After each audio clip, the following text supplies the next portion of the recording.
Welcome back to my new video.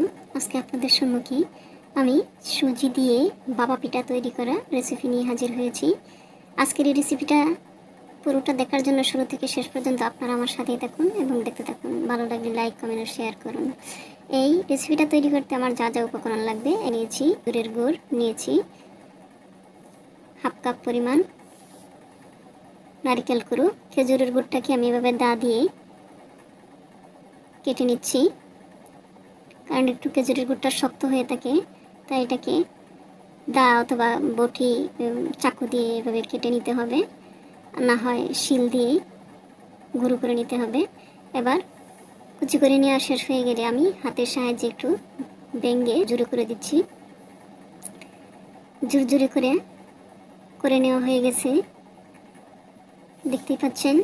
এ পর্যায়ে আমি এই গুড়ের মধ্যে নারকেল কুড়োটুকু মিশিয়ে নিচ্ছি।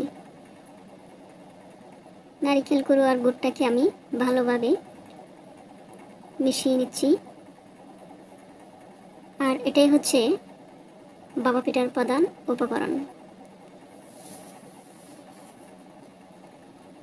আমি সুন্দরভাবে নারকেল কুড়োর সাথে গুড়টাকে মিশিয়ে নিলাম।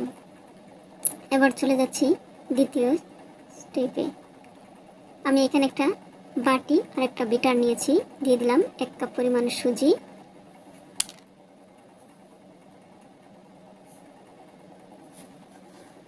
2 টেবিল চামচ চিনি, আর দিয়ে দিচ্ছি 1 চা চামচ বেকিং পাউডার। এখানে বেকিং সোডা দেব না, বেকিং পাউডার, সামান্য পরিমাণ লবণ। এবার এই শুকনো উপকরণগুলোকে বিটারের সাহায্যে ভালোভাবে মিশিয়ে নিচ্ছি।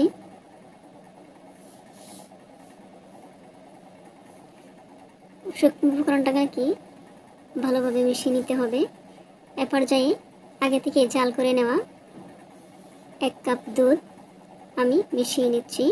আমি যেই কাপে সুজিটা মেপে নিয়েছি সেম সেই কাপেই দুধটা মেপে দিয়েছি। এখানে 1 কাপ সুজির জন্য 1 কাপ দুধ নিয়েছি।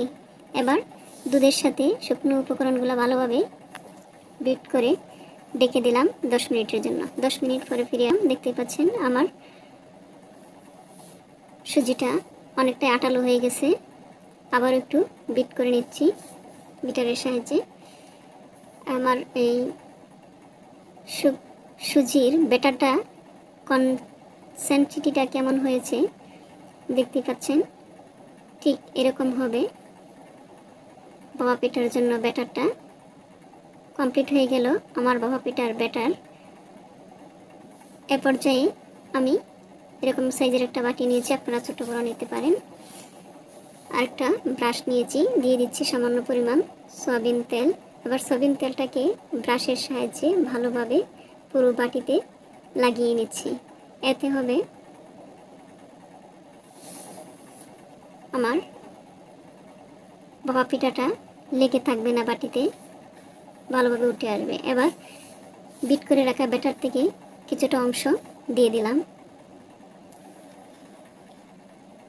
মাঝ পর্যায়ে দিয়ে দিচ্ছি আগে থেকে মাখিয়ে রাখা নারকেল এবং গুড়ের মিশ্রণটুকু।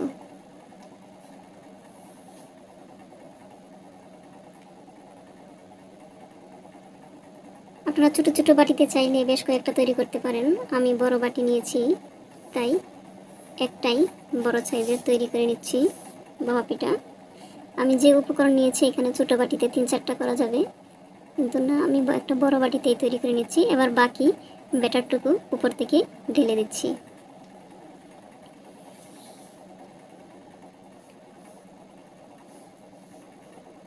ভালোভাবে আমি ব্যাটারটা সাজিয়ে দিয়ে হাতের সাহায্যে একটু ট্যাপ ট্যাপ করে দিচ্ছি, যাতে কোনো বাবল না থাকে এবং বাতাস ভিতরে না থাকে। তাই এবার উপরে আমি সাজানোর জন্য কিছু কিশমিশ দিয়ে নিয়েছি। কিশমিশগুলোকে এক এক করে আমি সাজিয়ে দিচ্ছি, দেখতে একটু সুন্দর লাগবে তাই।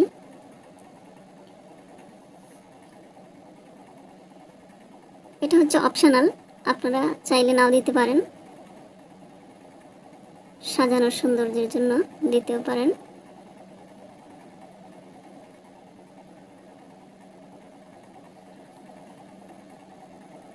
কম বেশি করতে পারেন, আপনাদের ইচ্ছা। এবার মাঝখানেও দিয়ে দিচ্ছি 3টে কিশমিশ। কিশমিশগুলা সাজিয়ে নেওয়া হয়ে গেল। এ পর্যায়ে আমি চুলায় একটা পাতিল বসিয়ে পানিটা কিছু গরম করে নিয়ে এরকম একটা ছিদ্রিওয়ালা স্ট্যানার বসাই দিলাম। এবার এর মধ্যে আমার ভাপা পিঠাটুকু দিয়ে দিলাম ভাপানোর জন্য। এবার ডেকে দিচ্ছি 10 মিনিটের জন্য। 10 মিনিটের পর আমার পুরো ভাপা পিঠাটা কমপ্লিটলি হয়ে গেল। উপরে কালারটা যদিও সুন্দর আসে নাই, কেননা গুড় একটু বের হয়ে গেছিলো, তাই কালারটা এরকম হয়ে গেছে, নইলে সাদা দবদবে হতো। হালকা ঠান্ডা করে নেওয়ার পর এভাবে হাতের সাহায্যে আমি চারপাশ থেকে একটু চেপে চেপে দিচ্ছি যেন উঠে আসে সহজভাবে। এবার একটু চাকুর সাহায্যে আমি এরকম একটু চাপ দিয়ে পুরো পিঠাটাকে উঠিয়ে নিলাম। দেখতেই পাচ্ছেন আমার পিঠাটা ফুলে কেমন হয়েছে, কতটা লোভনীয় এবং আকর্ষণীয় হয়েছে। এভাবে চাইলে আপনারাও ট্রাই করতে পারেন। আমি একটু কেটে দেখাচ্ছি। আমরা সুজি দিয়ে চাইলে এরকমভাবে ভাপা পিঠা তৈরি করে নিতে পারি। আজকের এই রেসিপিটা যদি ভালো লাগে, অবশ্যই যারা আমার চ্যানেল থেকে দেখছেন নতুন ভিউয়ার্স সাবস্ক্রাইব করে নোটিফিকেশন অন করে রাখবেন। আর যারা ফেসবুক থেকে দেখছেন তারা আমার পেজটাকে ফলো দিয়ে রাখবেন। দেখেন ভিতরের অংশটা কতটা সুন্দর হয়েছে, দেখতে যেরকম লোভনীয়, খাইতে ঠিক অনেক মজা, অনেক সুস্বাদু। একবার হলেও আপনারা বাসায় ট্রাই করে দেখবেন। আল্লাহ হাফেজ।